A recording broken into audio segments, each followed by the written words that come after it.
d'actualité au 29 mars 2026, enregistré le 3 avril 2026. Il y a eu quelques petites surprises et le fait que j'étais très occupé pendant le INCIBER à Lille notamment m'a empêché d'aboutir et d'atterrir sur l'enregistrement.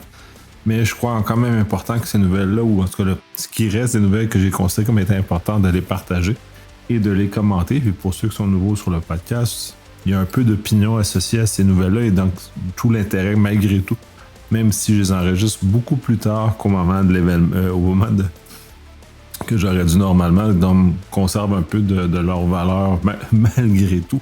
Et des nouvelles très intéressantes puis qui mènent aussi à des enregistrements qui ont suivi durant cette semaine avec des personnes, des collaborateurs que j'adore parce qu'ils apportent des idées très intéressantes.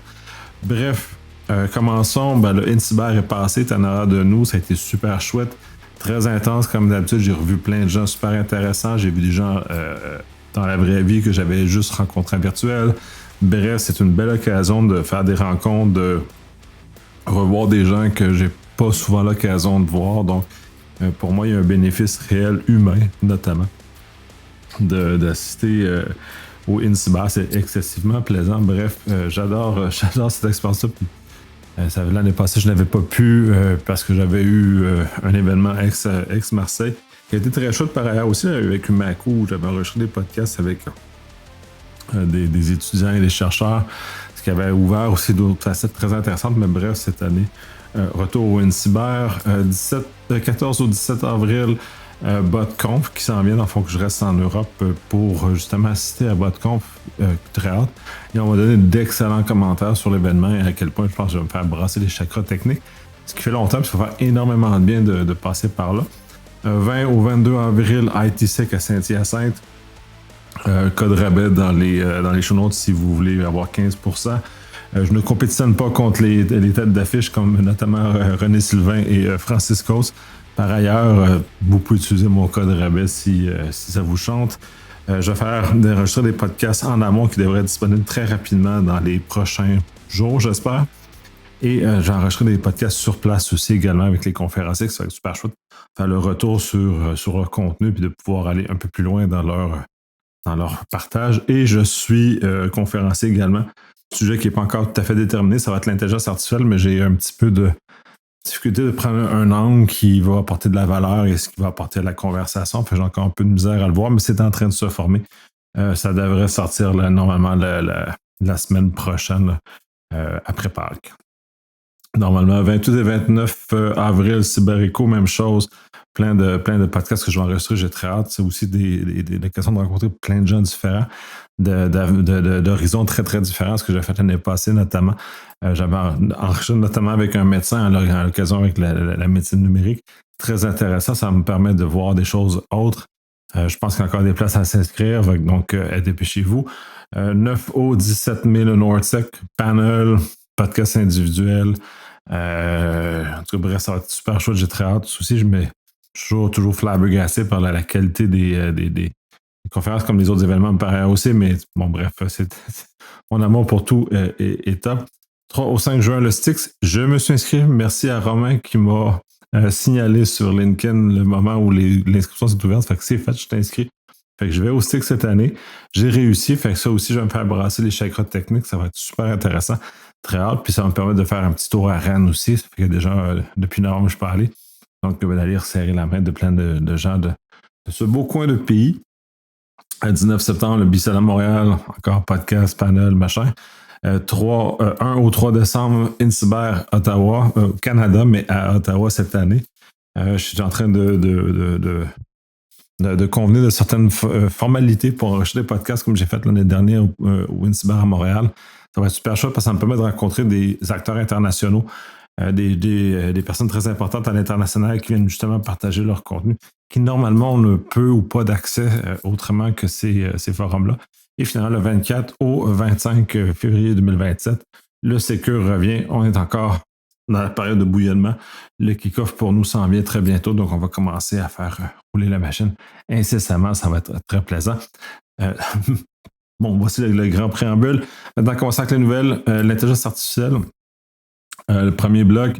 tout ce qui est au niveau de la naïveté du modèle d'intelligence artificielle. Puis c'est un peu fascinant à quel point les gens sont encore un peu étonnés par le fait que c'est facile à manipuler, facile à contourner, on est capable faire à peu près n'importe quoi.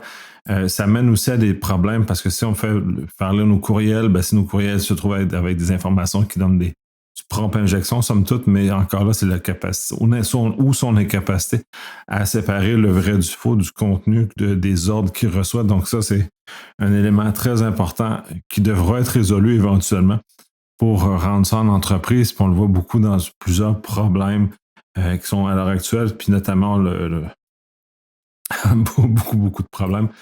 Puis même encore plus, il y a des études qui démontrent que l'intelligence artificielle tend à ignorer les instructions qui sont données. Fait qu'encore plus, le fait qu'il est facile à tromper, il a tendance à la façon de l'entraînement actuel de rendre encore moins discipliné face aux directives qui lui sont données. On l'a vu dans certains cas de bases de données effacées ou d'opérations qui ont été faites qui ne suivent pas les directives. AWS y a goûté sincèrement quand tout son environnement de production a été complètement zappé parce que le AI a décidé que c'était une meilleure idée de le faire comme ça.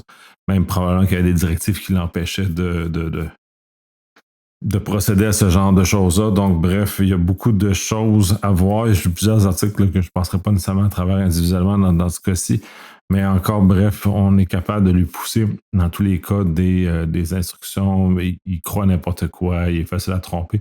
C'est pour ça que je disais, quand les gens disent qu'on est jailbreaker des modèles, c'est pas très difficile. Ça essaie de convaincre un enfant de 5 ans que si on lui donne des bonbons, quelque chose. Donc, bref, c'est pas encore le très rocket science, ce côté-là. Et ça mène aussi au fait que il y a un article sur OpenClaw notamment qui revient toujours sur la même chose. Puis celui-là, je l'ai mis parce qu'il est intéressant, parce qu'il montre tout le rêve dans lequel on vit du fait que d'un côté, on veut avoir une espèce d'assistant virtuel, un peu comme on voit beaucoup dans les films de science-fiction. Et de l'autre côté, la technologie est tellement pas prête pour être rendue là, la séparation des privilèges, la façon qu'il faut halluciner, la façon qu'il fait n'importe quoi. Donc, on est comme pris dans une immaturité encore de la technologie. Puis, comme la technologie se dessine présentement, ne permet pas de prédire qu'on va avoir quelque chose de stable et mature prochainement. Déjà, il faut couper les accès, il faut mieux raisonner les accès, ce qu'on ne fait pas. Il commence à y avoir des startups, par ailleurs, qui commencent à aborder ça, mais ce n'est pas encore tout à fait là. Ça sent bien, mais bon, il y a plein de réflexions. Fait que pas sur la place publique, du moins. Dans le privé, je l'entends, mais sur la place publique, je n'entends pas encore des conversations qui nous permettent de prévoir qu'un OpenClaw va pouvoir éventuellement arriver à quelque chose d'utile et qui ne viendra pas vider ton compte de banque parce que tu as fait une erreur. Il y a quelqu'un qui a envoyé un spam qui a cru justement, comme ce que je disais, mais ça. Précédemment, il y a quelqu'un qui a analysé les spams, il constate que ça s'améliore, puis c'est effectivement la plausibilité, du contenu qui est fait par l'AI est excellent. Donc, on est rendu dans un contexte où les signaux de détection d'un faux ne sont plus les mêmes qu'on avait habitués. C'est plus les fautes d'orthographe ou les erreurs de design, mais c'est vraiment rendu dans le fait que ça demeure trop beau, l'urgence, ainsi de suite. C'est encore les signaux qu'il faut être attentif. Mais tout ce qui est... Bref, c'est très beau visuellement, c'est très, très alléchant. Les écrits qui sont produits sont attrayants, mais si on regarde un peu plus profondément, c'est pas à la hauteur. Donc, d'être très, très vigilant. L'autre côté aussi, puis ça revient un peu à l'aspect du première section de ce bloc-ci, le AI va de plus en plus vite pour trouver des exploits. J'en ai parlé précédemment. Le fait que la machine va frapper à peu près partout, va finir par trouver des possibilités et d'industrialiser de façon un peu plus organisée, disons, que des scripts qu'on avait anciennement, va frapper beaucoup plus fort. Puis ça va changer un paradigme très important sur la cyber parce que il va y avoir des conséquences. On a une machine qui teste tout, fait que des vulnérabilités qui n'existent de vieux systèmes qu'on pensait qu'ils étaient rendus stables. Maintenant, on retrouve des nouvelles vulnérabilités, donc c'est encore dans un univers comme ça. C'est un peu épeurant en quelque sorte, mais on va avancer là-dedans. Puis j'espère que les personnes dans la défense vont être capables de trouver des structures pour au moins arriver à parité avec les attaquants. Les filigranes de Gemini Mianu, article de Corbin qui explique un peu la façon de retirer le watermarking qu'il y a dans les filigranes qu'il y a dans les images générées par AI. Par ailleurs, la proposition n'est pas tant efficace que ça, mais vient atténuer un peu. Mais dans l'absolu, on est, je crois plus qu'on devrait faire un effort sur la véracité des images, c'est-à-dire d'avoir ce qui est en train de se produire, d'avoir des signatures sur les images, puis il y a même des appareils photo qui le font maintenant automatiquement, qui signent les images, les photos, ce qui permet de garantir la légitimité de la photo et non à l'inverse, de prouver que la photo a été produite par du AI. Fait que c'est une question de dans quelle direction qu'on va. Mais bref, puis l'article il conclut que c'est pas justement c'est brisé par défaut cette affaire-là, puis on n'arrivera à rien. C'est une résolution à un problème qui se résout pas de cette façon-là, mais on est mieux d'aller du côté de prouver que l'image est vraie au lieu de prouver que l'image est fausse ou fausse ou est générée par du AI. Justement, en parlant tout le temps d'un côté du fait qu'on trouve de plus en plus vite des problèmes de sécurité, ben un des personnes responsables du kernel de Linux constate aussi que les bugs qui sont trouvés sont de plus en plus efficaces et il y a de moins en moins de faux positifs qui sont donnés. Donc, le ratio de retour est beaucoup plus important. Donc, c'est le volet positif qui est contraire à l'autre. C'est-à-dire que les attaquants, si ceux-ci s'en vont tout seuls, on va avoir des problèmes parce qu'ils vont découvrir des vulnérabilités qui ne seront pas fixées. De l'autre côté, si on a des gens comme ça ou des rapports qui sont faits, ça va devenir intéressant. Par ailleurs, vu que le module de cloud est très lent, très, très dispendieux aussi à faire rouler pour arriver à trouver des bugs. Donc, peut-être un milieu à obtenir ou un peu un aspect différent à aborder sur ce côté-là qui nous, justement, va poser des défis certains qui s'en viennent. Mais bref, des choses vont avoir. Anthropic a gagné l'injonction contre le département de la Défense sur le fait que le blocage dans le milieu de la défense.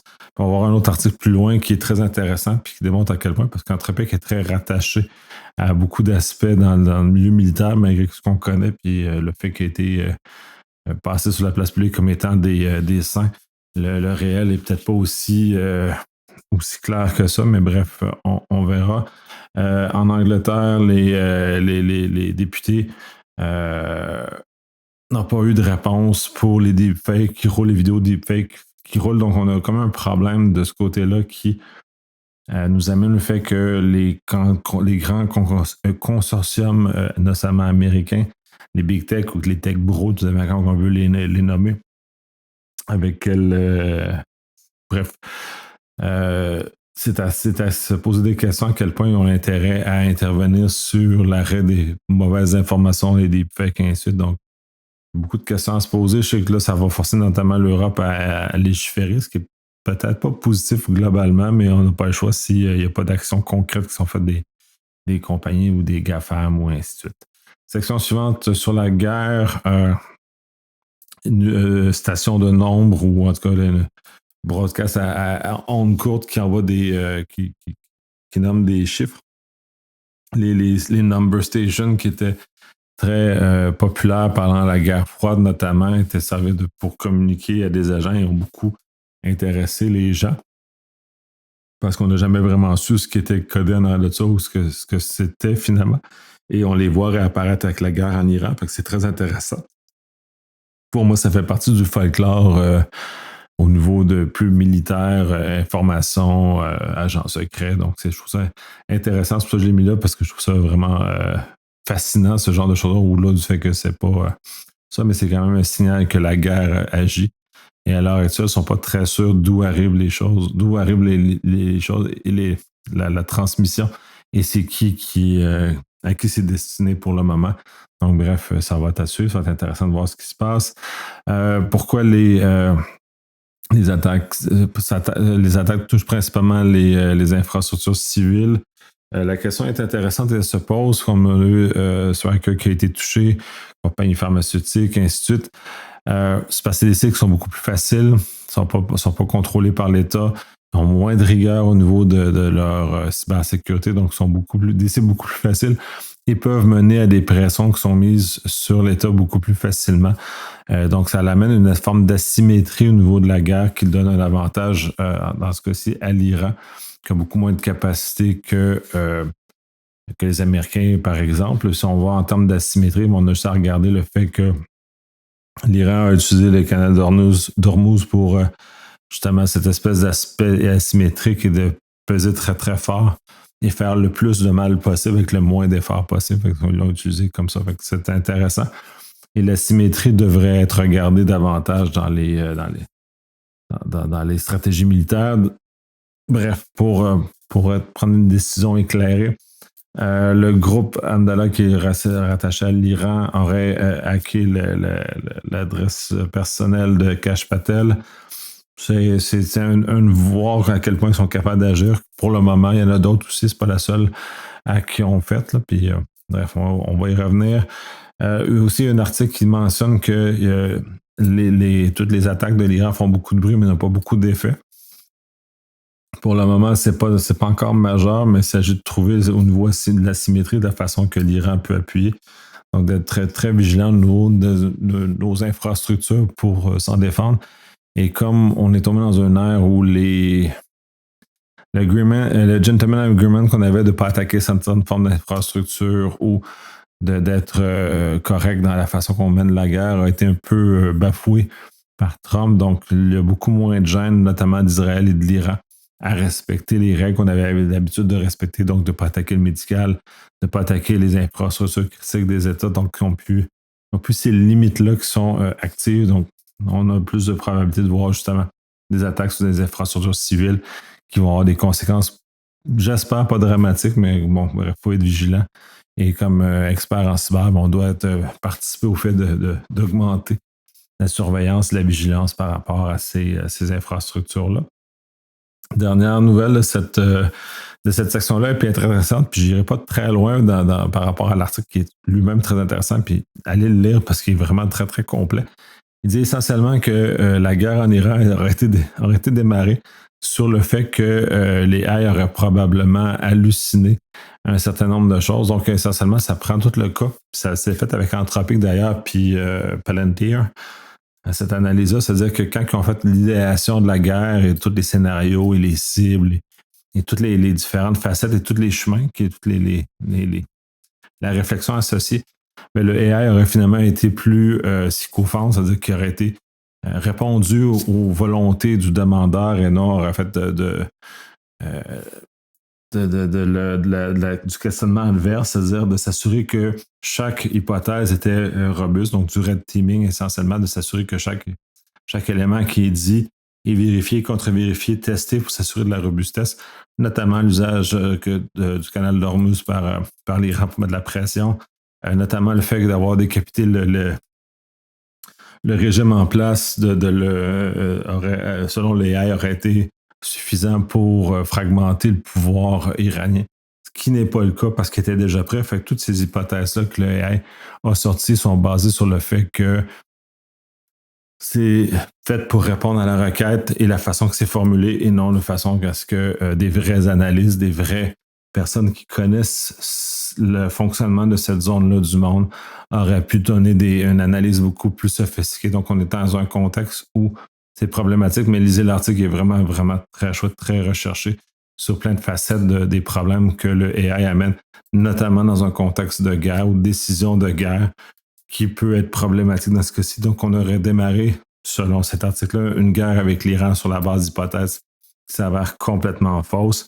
Et donc, d'être pris dans un conflit qui est essentiellement des sables mouvants dans lequel je ne sais pas comment je sais pas comment ça va se terminer. C'est vraiment pas... Il n'y a rien de positif dans ce qui se passe là. Puis je pense que pour les Américains, c'est terrible. Puis on voit à quel point les autres pays ne veulent pas s'y mêler parce que personne ne veut embarquer dans un conflit dans lequel on ne verra pas de fin. Essentiellement, dans lequel, dans toute probabilité, l'Iran s'était déjà préparé depuis longue date, donc est prêt à affronter et à vivre les conséquences de ce qui sont là, même si ça a des conséquences très négatives sur les vies, le peuple iranien.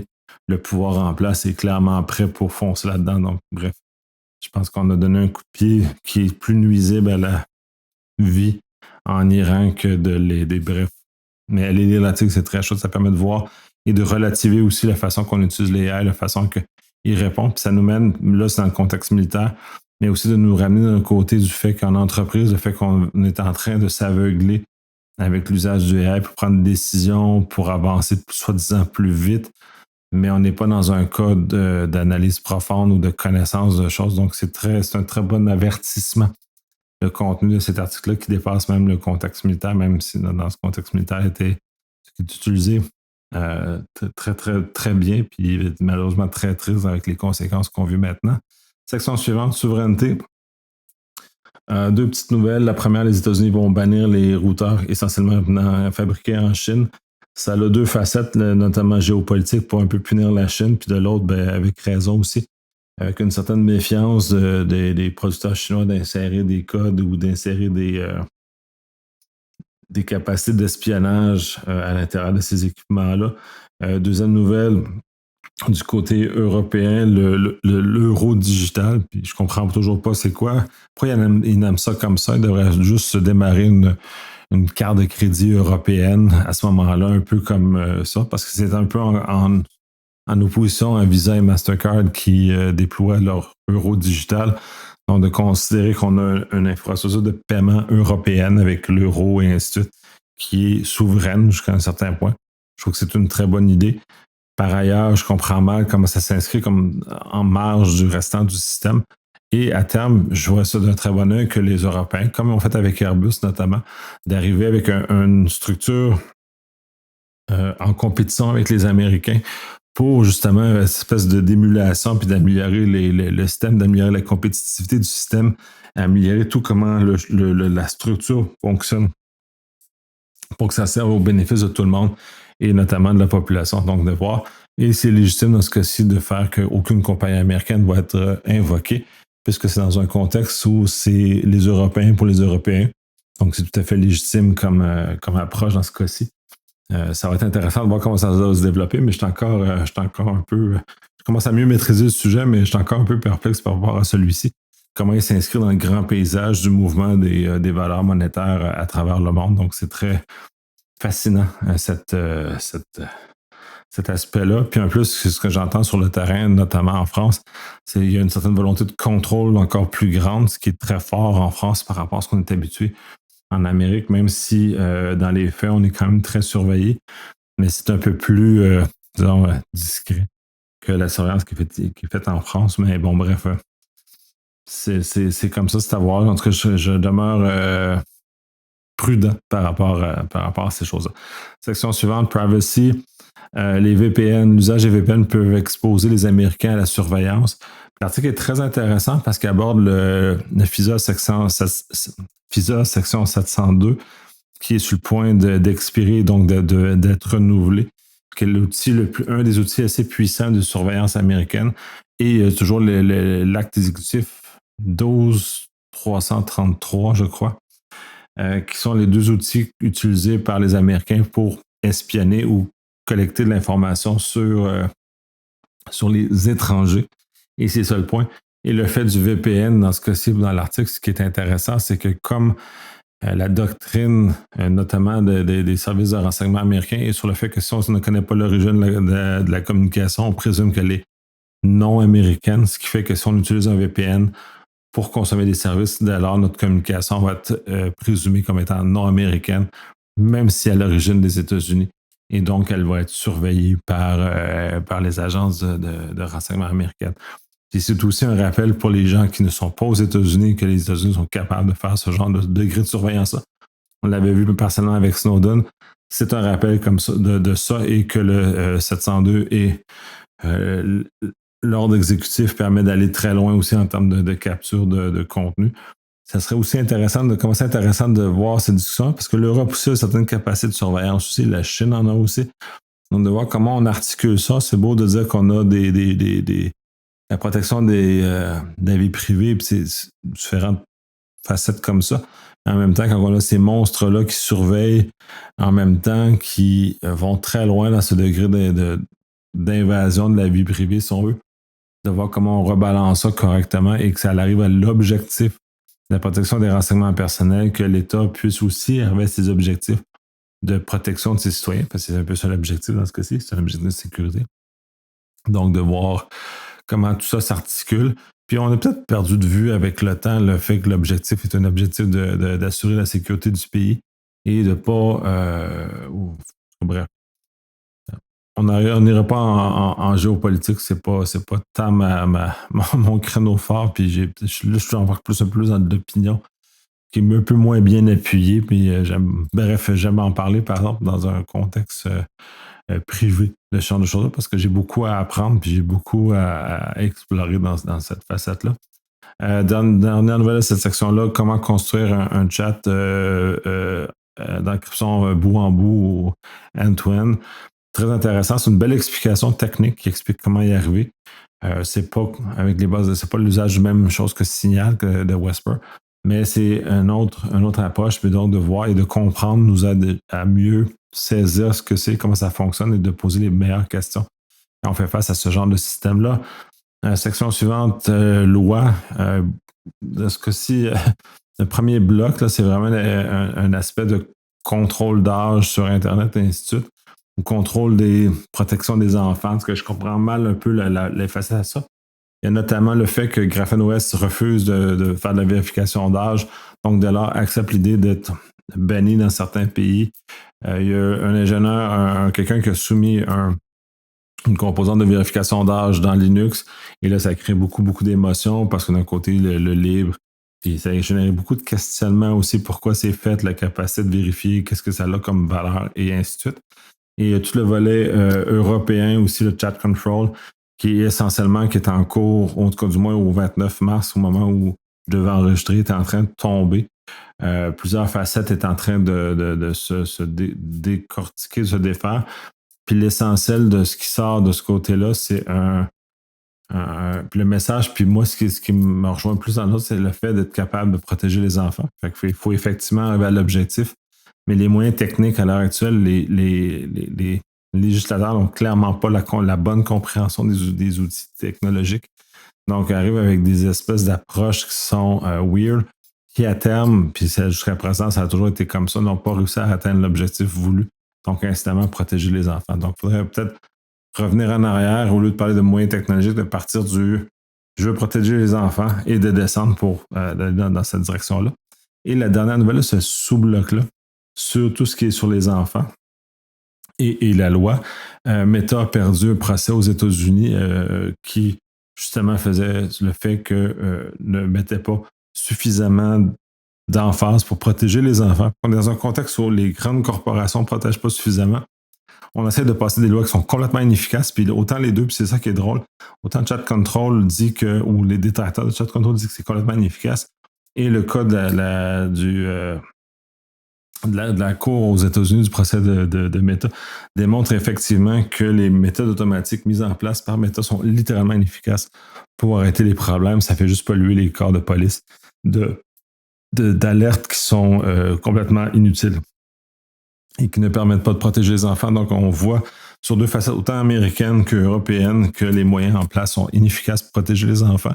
Donc, autant le modèle législatif très robuste à l'européenne, autant l'espèce de contrôle ou de poursuite, potentielle poursuite aux États-Unis, les deux n'ont pas réussi à arriver à l'objectif protéger les enfants. Fait que là, je suis content de voir qu'aux États-Unis, le procès nous amène dans une direction intéressante, on nous amène à divulguer des informations intéressantes aussi, de la part de Meta, de voir l'intérieur de la machine davantage, donc d'amener cette conscience-là et de peut-être amener une réflexion qui va peut-être, j'espère, nous amener dans une zone plus propice à la protection des enfants, que ces outils-là puissent être moins toxiques pour les enfants ou utilisés pour abuser les enfants, comme c'est le cas présentement. Cette section-là, la Cour suprême des États-Unis a refusé de revoir un cas sur la liberté de presse aux États-Unis. C'est le cas parce que c'est ce que j'en comprends, là, parce que je ne suis pas un avocat. Et sur le fait que il y a une loi au Texas qui essentiellement force la divulgation d'informations du journaliste, donc vient nuire à la protection des sources. L'objectif de l'amener en Cour suprême était de débouter la loi et essentiellement ce que la Cour suprême a fait a refusé. Donc la loi est encore en action, même si la loi n'a pas réellement d'effet, parce que les paliers supérieurs du système de justice américain ont défait les différentes choses qui ont été qui ont été mis en action. Donc, c'est un peu plate de ne pas se débarrasser de cette loi-là. Donc, ça donne toujours la capacité aux forces de l'ordre d'intervenir, de faire l'arrestation, de faire la mise en accusation. Par ailleurs, comme ça a été démontré, ça va être débouté automatiquement puisque cette loi-là n'a pas capacité. Donc, c'est vraiment bizarre, une loi sans capacité, mais qui, en tout cas, c'est un peu plate que la Cour suprême n'ait pas tranché puis justement de venir protéger, mais le contexte actuel américain nous amène dans cette situation bien malheureuse. Autre cas dans la Cour suprême des États-Unis, il vient de protéger davantage les fournisseurs Internet qui essentiellement dans ce cas-ci, étaient accusés de ne pas suffisamment faire attention pour l'échange de matériel protégé par les droits d'auteur. On est toujours dans ce contexte-là où on est les ayants droit essaient beaucoup d'utiliser la Cour pour faire valoir. On le voit beaucoup en Europe aussi, dans des lois en Italie ou en France, qu'ils mettent de la pression sur les fournisseurs ou certains types de fournisseurs pour venir limiter les cas de piratage ou d'enfreindre les droits des droits d'auteur. Donc, dans ce cas-ci, ce n'est pas les fournisseurs Internet qui doivent porter le plus gros de la charge, en l'occurrence. Donc, ça vient clarifier un peu, puis ça leur met les fournisseurs Internet à la place où ils sont. C'est-à-dire que c'est des tuyaux qui transportent le contenu. Et c'est important qu'ils restent aussi dans cet état-là de tuyaux qui déplacent le contenu, puisque ça évite beaucoup d'autres problèmes. Puis c'est un peu la nature même de l'Internet, d'être cette liberté-là de se promener. La Commission européenne fait une enquête sur une brèche associée chez AWS, un de leurs comptes. Ça n'a pas grand-chose à dire pour le moment. Les nouvelles s'en viennent, je les ai vues cette semaine, donc je me garde ça pour l'épisode qui va sortir le 7. La Californie passe une loi qui permet ou force les parents à effacer les contenus sur les réseaux sociaux des enfants une fois que les enfants sont devenus des adultes. Je trouve ça intéressant comme approche parce qu'effectivement, il y a des parents qui sont un peu exagérés. Il y a un cas d'ailleurs d'une fille qui est maintenant adulte qui poursuit, puis c'est ça qui a initié ça, qui poursuit ses parents parce qu'il y a eu de l'exagération de sa mère notamment de diffuser, puis ça l'a amené à des problèmes dans la vie de la fille, notamment de se faire harceler ou des choses comme ça. Même si sa mère le savait, elle a continué malgré tout à diffuser sa vie sur Internet. Donc, c'est un peu dans cette optique-là. Donc, ça ramène aussi le droit que les enfants ont. Le parent n'a pas un droit absolu sur les enfants, ce qui est une bonne chose, puisque dans l'univers numérique, les stigmates qu'on peut faire si on diffuse trop d'informations, ça peut être problématique de ce côté-là. Section rouge, le premier, c'est tout sur le volet de Apple avec Dark Sword. C'est un événement très important en cybersécurité, puisque là, c'est la première fois qu'on voit apparaître un kit de grade Nation State qui est dans les mains de tout le monde. On commence à voir l'énervement, ça fait plausible. Pour point, on commence à voir des tentatives qui utilisent ce kit-là de façon plus importante pour faire des d'info-stealers, puis de voler de l'information. Donc, on est de ce côté-là que c'est en train de se faire. Donc, on voit apparaître la réutilisation. Apple dit que le mode lockdown protège correctement. Fait que si vous vous sentez dans un problème, c'est vraiment aucun téléphone avec le mode lockdown n'a été attaqué ou une attaque réussie. Apple envoie aussi des messages à tous les téléphones qui ne sont pas patchés. Fait que c'est très important. Même la version 18 qui a des patchs permet justement de recevoir les messages. Fait que, mettez à jour. Le plus que vous pouvez à ce stade-ci, là, c'est un peu tard de le dire. Là, la semaine passée, j'aurais dû sortir normalement cet épisode-là, c'était arrêté valide. Si vous ne l'avez pas fait, faites-le, ça presse. C'est une chose que j'ai exécutée la plupart des endroits où les recommandations que je faisais, c'était au plus pressant de mettre à jour, bloquer les vieux appareils, délester, et ainsi de suite. Mais ça l'amène beaucoup de réflexion sur le fait qu'on transforme les choses. Je vais avoir un épisode qui va sortir aussi avec Guillaume Brosse sur le sujet, sur lequel on débat un peu. Puis la nouvelle de Proofpoint n'est pas tout à fait alignée avec le propos de Guillaume, mais bref, on a une discussion intéressante sur ce sujet, puis vous prenez une idée à partir de cette discussion-là qui va sortir dans les prochaines heures, prochains jours, là, quand je vais avoir rattrapé tout le retard que ce déplacement-là a causé. Et que j'ai clairement dû restructurer ma façon de faire, surtout si je suis en déplacement. Bref, faites cette sous-section-là. Le voice phishing est de plus en plus important, donc maintenant on a déplacé tout ce qui était des courriels vers la voix, c'est fort utile. C'était la façon ancienne de parler aux gens, de les convaincre. Ben, on revient à ces stratégies-là. Le fait que Microsoft et Oracle, puis pas les seuls, on a Fortinet aussi dernièrement aussi, sortent des patchs en urgence, c'est peut-être un signe qu'on a des problèmes de qualité importants dans ces compagnies-là, qu'on a passé d'un univers où la stabilité et la sécurité étaient quand même très importantes. Et là, on a peut-être une accélération, une diminution des contrôles qualité qui sont en place pour assurer les produits qui sortent. Donc, c'est à se questionner. Si on met ça en adéquation avec le fait qu'on a du AI qui cherche de façon complètement folle sur les vulnérabilités, qui vont nous obliger dans les prochains mois, prochaines années à accélérer la cadence, notamment des correctifs et la découverte des problèmes. Donc, on a un élément très, très fascinant à observer, ou en tout cas, pour être très vigilant. Suivant aussi un autre, en même temps qu'en parlant de Dark Sword, Coruna qui est sorti, il y a tout le volet Trivi que j'avais abordé avec François Pro et Sébastien. Et j'oublie son nom de famille, ça, j'ai une petite tête.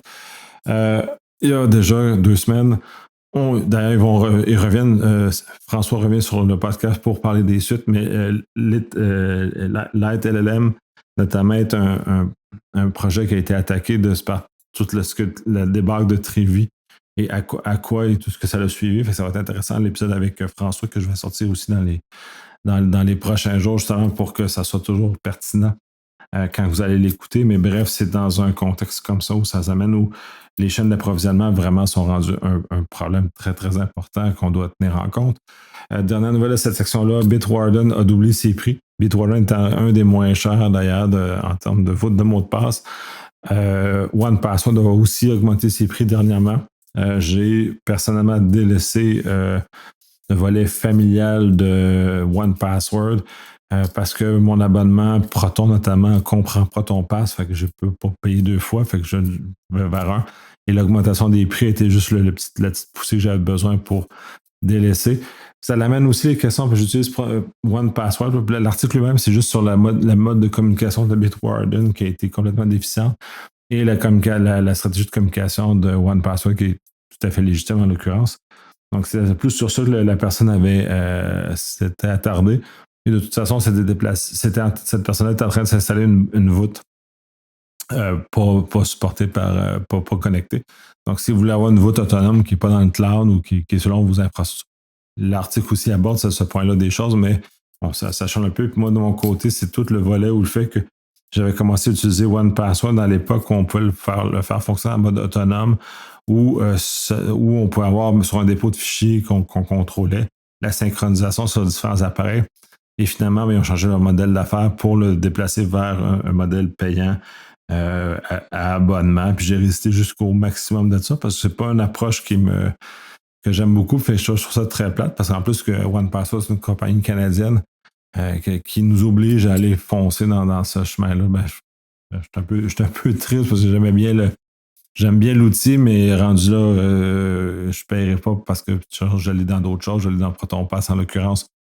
Fait que j'ai plus d'aucune raison de l'utiliser. Puis l'avantage qu'il y avait à l'époque, c'était de fonctionner en mode déconnecté. Donc, pas hébergé dans le cloud, mais ça est plus disponible.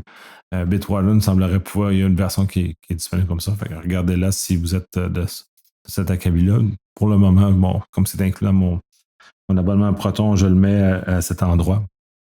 Alors, je vais regarder voir si Bitwarden, la version déconnectée, peut m'être utile et commencer à migrer peut-être vers cette stratégie-là. Faire quelque chose de peu plus, mettons, pas avec des frais récurrents. Ça n'arrangerait pas de payer la licence, par ailleurs. Je pense qu'il est gratuit, mais ça n'arrangerait pas de payer la licence, cela étant dit. Mais d'avoir une version déployée en local me conviendrait davantage. Section suivante, qui est la bleue, qui est l'avant-dernière d'ailleurs. Un article qui explique pourquoi les Macs sont les ordinateurs à l'heure actuelle les plus sécuritaires. Très intéressant. Parce que même, il descend vraiment au niveau du processeur et toute la chaîne de confiance que les processeurs montent à l'usage de ça. Puis on parle, si on veut vraiment plus sécuritaire, si on installe un Linux sur un Mac, lui parle de M1, M2, J'imagine que ça va être disponible vers M3, M5 éventuellement. Je ne sais pas pourquoi il s'était limité à M1, M2.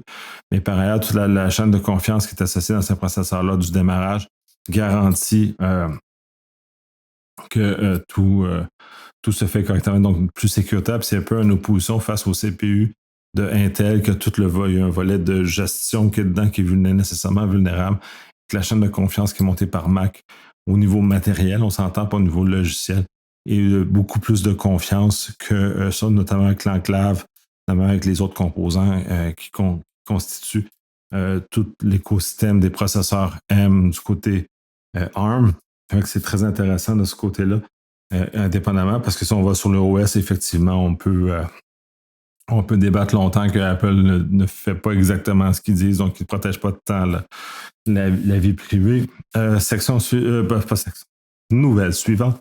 Au niveau de la séquence de démarrage en Linux, les projets sont en train de changer. C'est dans un cas de Ubuntu, va délaisser une partie de la complexité. Je pense que c'est grave en l'occurrence pour le Secure Boot. Donc, on va se débarrasser des images, on va se débarrasser de choses. Donc, on vient réduire la surface d'attaque essentiellement de la séquence de démarrage.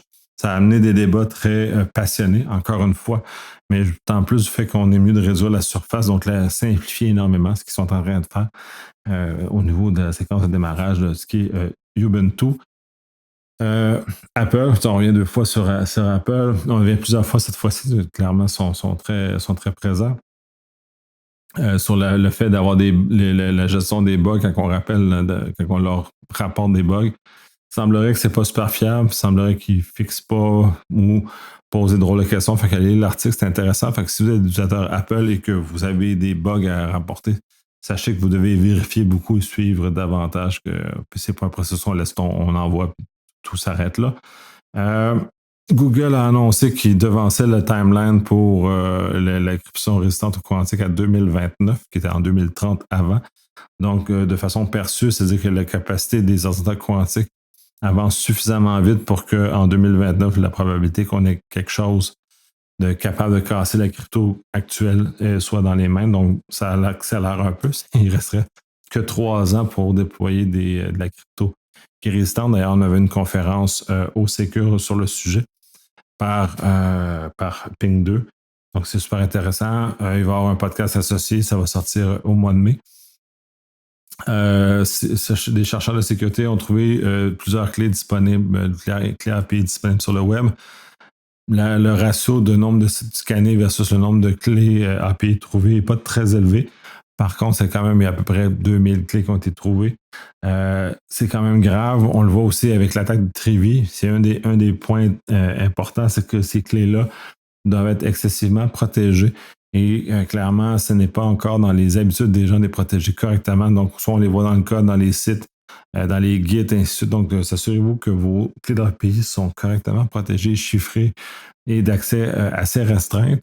Dernière nouvelle de cette section-là, Microsoft va finir par délaisser les vieux drivers au niveau kernel, souvent des vieilles technologies qui ont été abandonnées depuis.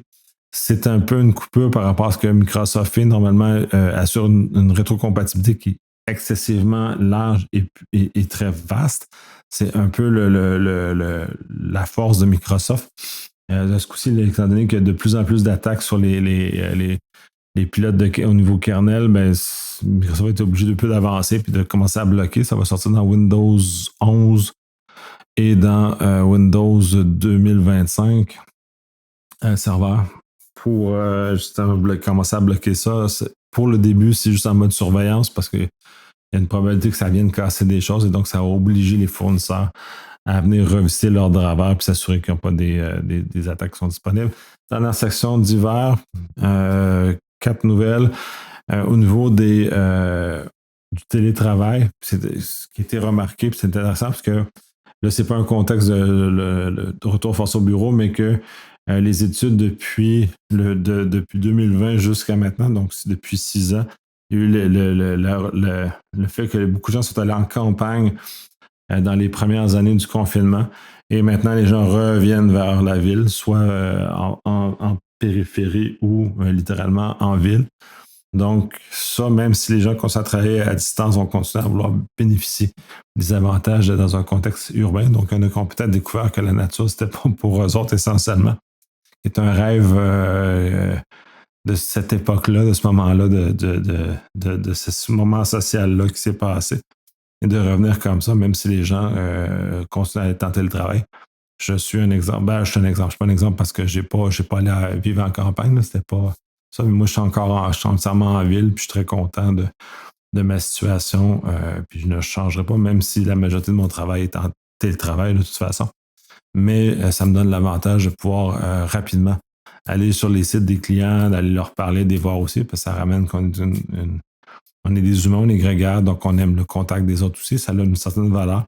C'est juste de le calibrer correctement. Dans mon cas, je pense qu'on va trouver l'équilibre qui me convient et me permet de voir de façon suffisante les gens en personne. Et je le mentionnais aussi notamment pour le fait que je sois à cyber, que j'étais à Lille euh, jusqu'à hier. Et justement, un élément important d'aller voir les gens qui sont des amis dans la plupart des cas maintenant, avec le temps là, depuis, d'aller les prendre des pintes ou les prendre des cafés avec des gens que je ne vois pas souvent. Donc, je trouve ça très agréable d'avoir ce contact-là plus humain, plus smooché. Puis, pour certaines personnes, ça peut être étonnant de m'entendre dire ça, mais le frais extrême du confinement m'a permis de voir un côté puis de maintenant me recalibrer à la bonne place qui n'est pas nécessairement en contact extrême, mais qui est plus ça. Bref. Nouvelle suivante, l'open source, c'est pas gratuit. Je trouve important cet article-là parce qu'on y revient souvent, puis de plus en plus maintenant, le mouvement s'accélère, c'est que ceux qui entretiennent des projets open source sont de plus en plus sous tension, reçoivent de plus en plus de communication hostile qui les décourage ou qui les écarte littéralement de continuer là-dedans. Donc, il y a même des projets qui ont été abandonnés parce que les remarques ou les demandes des gens étaient extrêmes. Les gens ne payent pas, puis ils veulent un support comme s'ils payaient super cher. Donc, c'est un peu étrange. Puis en plus, il y a des très grandes compagnies qui utilisent beaucoup de ce code-là et retournent très, très peu d'argent dans ces gens-là qui mettent du temps pour maintenir des solutions open source qui essentiellement font vivre l'Internet actuel, font vivre le commerce. Et c'est pas eux qui bénéficient. Donc, il serait important que ce retour-là, de en argent pour aider les gens à vivre, parce qu'il faut manger, n'est-ce pas? Et de l'autre côté, un retour de plus en plus grand du code ou des efforts qui sont faits. Je sais qu'il y a certaines grandes compagnies américaines qui le font, mais toute proportion gardée, c'est négligeable la quantité qu'ils font. L'autre aspect, puis ça, je suis un fervent partisan de ça, c'est que les gouvernements, au lieu de payer des firmes privées à fort prix pour des logiciels privés qui ne sont pas utilisés, mais qui prennent un projet open source massif et celui-ci le déplace. On le voit un peu là, actuellement en Europe avec Nextcloud-ish qui sont en train de faire un peu ce genre de choses-là. Donc, de ramener la suite Nextcloud dans un giron gouvernemental européen et dès lors, si le gouvernement pouvait allouer un certain nombre de développeurs, parce qu'il y a beaucoup de développeurs qui travaillent au gouvernement de façon comme employés ou comme contractuels, et mettre cet effort-là de développement ou d'amélioration et retourner ça à la communauté aussi. Donc, ce serait une façon aussi que l'argent public retourne dans la sphère publique, ce qui, à mon sens, est tout à fait logique, au lieu de juste payer des logiciels fermés qui sont privés. Mais bref, là, on est dans des aspects plus philosophiques. Avant la nouvelle, les PC en entreprise sont beaucoup moins et reçoivent beaucoup moins d'amour. C'est vraiment comme ça que l'article est nommé. Le fait que les Macs sont beaucoup plus entretenus, on le voyait dans les points suivants. Apple est beaucoup dans ce cycle-ci. Et essentiellement, c'est une firme qui fait de la gestion de parc informatique et remarque que la durée de vie des Macs est beaucoup plus grande que celle des PC, sont beaucoup plus à jour, c'est que le délai de mise à jour est beaucoup plus rapide, beaucoup plus petit sur les Macs que sur les PC, qui sont beaucoup moins désuets. Le cycle de changement ou bref, tout ça donne beaucoup de valeur à ce qu'un Mac peut être, même si de façon perçue, il est peut-être plus coûteux. Si on dit que, je ne me rappelle plus des chiffres de l'article, mais c'était quand même des chiffres assez importants que ces ordinateurs-là peuvent rester jusqu'à 6 ans et être encore utilisables au bout de 6 ans dans l'entreprise. Je pense qu'on recoupe le coût très rapidement de ça si on doit changer les PC aux 3 ans, par exemple. Et en plus, le changement massif que Microsoft a forcé dernièrement avec Windows 11 est effectivement un déplacement de coûts très important, donc d'envisager comme ça. Mais je trouve ça intéressant de voir que les Mac et iOS sont toujours plus rapides que les Windows et Android à se mettre à jour, être à dernière version, être entretenu, être maintenu, et ainsi de suite. Donc, c'est des statistiques très intéressantes. Je suis un utilisateur de Mac, là, je ne m'en cache pas. Mais je ne savais pas que c'était à ce niveau-là ou à ce point-là. J'avais toujours l'impression que les entreprises avaient une structure très, très forte pour entretenir et maintenir les PC. De toute apparence, ce n'est pas le cas. Dernière nouvelle, puis ça vient recouper beaucoup ce que j'ai mentionné jusqu'à présent dans ce cycle-ci. Les 2 prochaines années vont être très importantes. Il y avait beaucoup de nouvelles qui étaient associées à RSA dans ce cycle-ci. Je n'ai filtré beaucoup parce que c'est plus de la pub puis du placement de produits. Fait que ça a été un peu ça qui était long à filtrer. J'avais pris 250, 300 articles cette semaine à cause du bruit du RSA, que j'ai réduit à 40. Fait que j'ai enlevé beaucoup, beaucoup de bruit pour conserver ce que je perçois comme étant pertinent, là, bien sûr. Et vous avez toujours l'opportunité de me signifier que vous avez peut-être des sujets d'intérêt que vous aimeriez que j'aborde davantage. Mais bref, les 2 prochaines années vont être comme la Insight, on prend le titre de l'article, sur le fait que le AI arrive, le fait qu'ils vont retrouver rapidement les vulnérabilités, qu'on va avoir des problèmes associés à ce genre de choses-là. Fait qu'on va avoir un point de pivot. On a un point de pivot important là, qui est en train d'avoir. Fait qu'en 2026, je pense qu'on va avoir beaucoup de surprises. Le AI va changer beaucoup de choses. La bulle risque d'éclater cette année. La façon que les modèles se développent vont changer, ou probablement aussi cette année, la façon que les gens avancent avec ça. Il va peut-être avoir des agents personnels du agentique ou du Open Cloud, ou peu importe comment ça se dessine. Va probablement maturer cette année. Donc, on va commencer à avoir des objets qui vont être utilisables et de façon sécuritaire. Donc, ça, et autant pour les attaquants que pour les gentils. Donc, on verra ce que ça donnera, mais c'est très important, puis c'est un peu préoccupant, mais en même temps, je pense que je ne manquerai pas de travail, puis ceux qui pensent qu'il n'y aura pas de travail en sécurité, bientôt, je pense qu'ils font fausse route parce qu'on a clairement devant nous quelque chose de très complexe à gérer, qui va avoir des influences très, très importantes sur nos vies et qui aura, je crois, des choses de transformation importantes au niveau social. Ça complète pour cette semaine. Tous les podcasts qui ont été retardés à cause de celui-ci, notamment, vont sortir. Justement parce que là, j'ai pris du retard. Puis je vais faire un cycle de sortie qui est quand même assez fort. Ça va aller assez vite. Puisque j'ai énormément de podcasts qui ont été enregistrés sur la gueule, sur des nouvelles que je ne peux pas retarder trop longtemps. Donc, ça va bousculer un peu mon horaire. Mais bref, malheureusement, je vais vous inonder encore de diffusion. Puis j'en ai plusieurs autres, notamment avec l'entente que j'ai avec ITSEC aussi, va ramener des épisodes très intéressants avec des sujets. Mais bref, sur ça, à la semaine prochaine, techniquement, mais ça va, cette fois-ci, je vais sortir vraiment la bonne journée. Je vais sortir le lundi parce que je suis déjà prêt pour l'autre. Puis les épisodes qui suivent vont descendre rapidement. Merci beaucoup. Encore une fois, si vous avez des suggestions, des sujets, gênez-vous pas, vous pouvez me contacter sur les plateformes qui existent. Donc, à la semaine prochaine.